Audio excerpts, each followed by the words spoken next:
Are the New York Jets jinxed? Are the New York Jets cursed? No, because jinxes and curses aren't a real thing. The New York Jets are a very young football team that's playing wildly inconsistent right now. I'm Glenn Norton with Jet Nation Radio and JetNation.com. Be sure to check us out on JetNation.com to register and log in to join our forums and become a part of what is the most active Jets message board on the web. So as you know by now, Jets went up to Indianapolis, got blown out 45-30. Mike White, as excited as we were to see him, looked really good early on, led a long touchdown drive, capped off with a 19-yard touchdown pass to Elijah Moore. Injures his wrist/forearm, out for the rest of the day. Josh Johnson comes in, plays fairly well, but it didn't matter. It didn't matter. The quarterback was going to be irrelevant because the defense couldn't do a thing. There was nothing the Indianapolis Colts couldn't do at will against Robert Saleh's unit. It didn't matter who the running back was, who the receiver was, which direction. Didn't matter.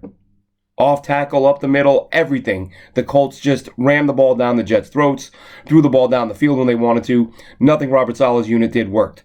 So as nice as it would have been to have seen Mike White, this was not a winnable game. But at the same time, of course, we want to see him get some more reps as the young guy and see what the Jets have with him moving forward. But a couple of things I'm noticing that are really a little bit crazy, okay? Let's stop with the comparisons. Two comparisons that are completely off the rails right now. People saying this team is no better off than they were last year with Adam Gase. And people saying that Josh Johnson and Mike White are playing better than Zach Wilson. Because that the results have been better, of course, obviously. But as I've said in previous videos, this is still not an apples-to-apples comparison. As much as Robert Saleh wants to say that this is the same scheme they've been running all year, I mean, Saleh did acknowledge some changes. But I see players on Twitter, former players, fans, this is the same exact scheme. Go look at the snap counts for the tight ends and wide receivers. I brought this point up after White's first game. We saw it again the other day. We're seeing less of the tight ends, more of the wide receivers. That's the big change. We're seeing a lot of 4 and 5 receiver sets, and we're seeing a lot more throwing the ball on first down.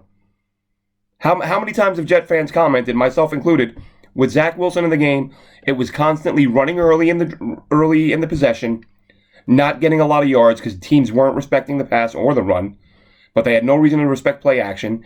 They were stuffing the run. Zach Wilson seeing tons of 2nd and 8s, 3rd and 7s, things like that.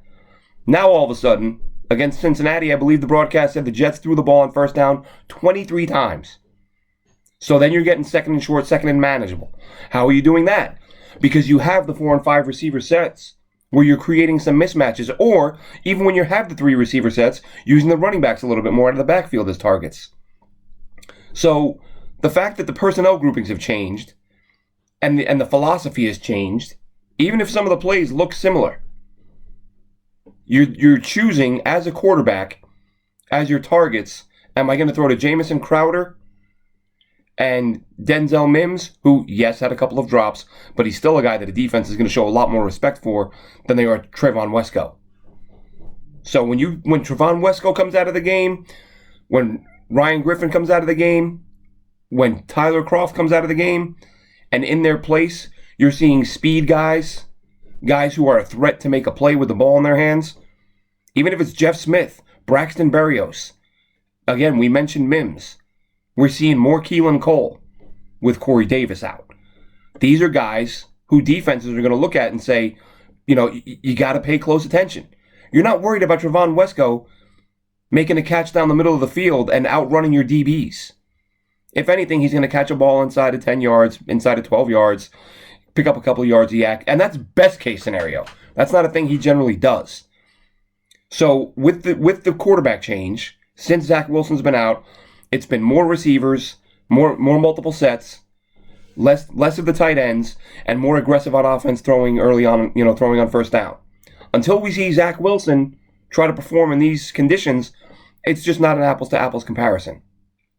And this isn't to say Zach Wilson will be as good as Mike White and Josh Johnson were, because they've been excellent. As Troy Aikman said during the game, as Robert Saleh said after the game, and as I myself thought as I was watching the game, this Colts defense isn't backing off.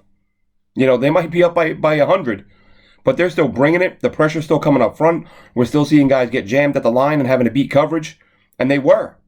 There was some soft coverage, but not what you would expect to see in a blowout, and not to the level that we're seeing on Twitter or on the forums in Jet Nation or anywhere you turn. People just say, "Oh, it doesn't matter what Josh Johnson did. The Colts were playing off the rest of the game." They weren't. That's just not the case. I believe Troy Aikman's words during the broadcast were these Jets are having to earn every yard because the Colts weren't letting up.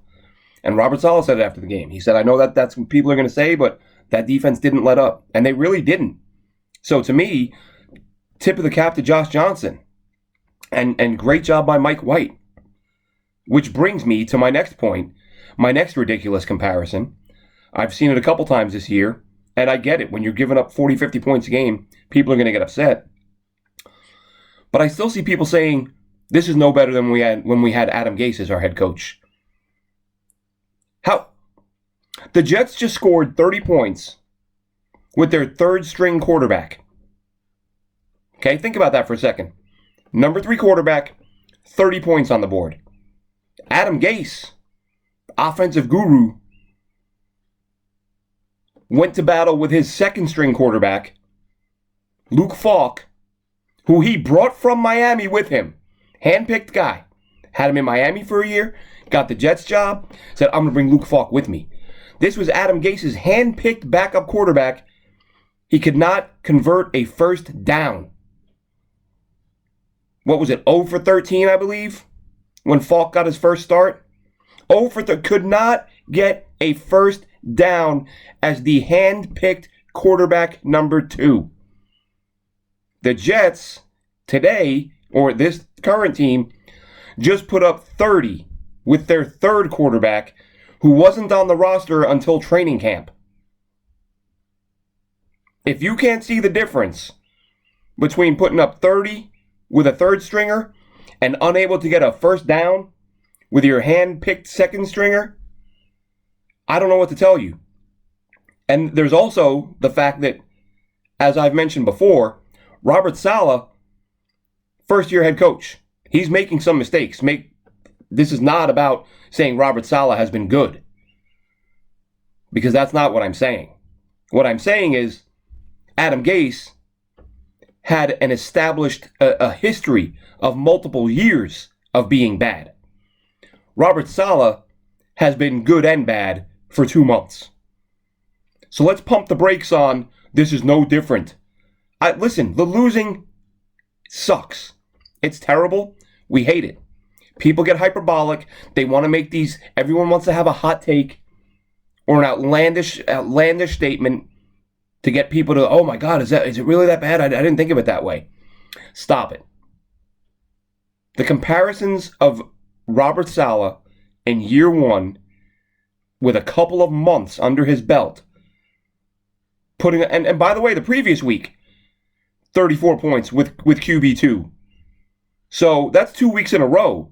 Second quarterback, third quarterback, putting up 34 and 30 points respectively. Adam Gase's handpicked backup quarterback could not convert a first down. They are light years apart. This team is playing hard. This team isn't rolling out a 39-year-old running back every week while younger, better players sit on the bench. It is not even close. So those comparisons, as well as the Zach Wilson to Mike White comparisons, are invalid at this point. Now, once Zach Wilson gets on the field, if they take this same approach, same personnel groupings, and we get the same results from Zach Wilson we had before, then of course it's time to worry. Or not even worry. Then it becomes a fair comparison, because he is still a rookie. And Mike White, the way he's played, kind of adding to that conversation that we have every couple of years, it seems. What's the right approach with a young quarterback? Does he sit for a couple of years and learn, or do you throw him into the fire? And it really is a case-by-case thing. Some guys, you throw them into the fire, they do fine. Other guys sit for a while, and they do fine. But in Mike White's case, even though he'd never taken a snap in a regular season game until a couple weeks ago, he's been sitting for a couple of years watching from the sidelines. He did it with Dallas, did it with the Jets, and now he's playing at a level that really nobody anticipated. So Zach Wilson, rookie, starter from day one, has struggled, which we had to expect coming from a smaller program. But now, does he benefit? And a lot of people have talked about this. And we talked about it back in the Sam Darnold days, when he had to sit, and we said, well, he's going to sit and watch Josh McCown now. Will he benefit from watching the offense function effectively under a veteran quarterback? So now Zach Wilson's had the chance to watch two different guys go out there and pick defenses apart and get the ball into the end zone. Is he taking notes and thinking to himself, okay, I get it. Check down a little bit more. Don't be so hesitant to throw to the running backs. And yeah, get me some bigger, faster, or quicker, more athletic playmaking type receivers on the field instead of the guys that I've been having. And of course, they're still running the tight ends out there. They're just doing it less. Even if you're cutting their snaps down by 8, 10, 12 snaps a game, and then using those plays, and instead saying, you know what, instead of going with this 2 tight end or 2 back set, we're going to go with 4 wide or 5 wide 8 more times than we would have last week. That's 8 opportunities. That's 10 opportunities to spread things out, get some athletes on the field, create some mismatches, and make some throws. So that'll do it for us this week on Jet Nation, jetnation.com. Be sure to log in, as I said, join our forums, and be sure to check us out on Jet Nation Radio. Tuesday nights at 6:30, Alex Varallo and Dylan Terraman, and I'll be doing Mondays, Tuesday mornings, and we're looking forward to talking some more Jets football.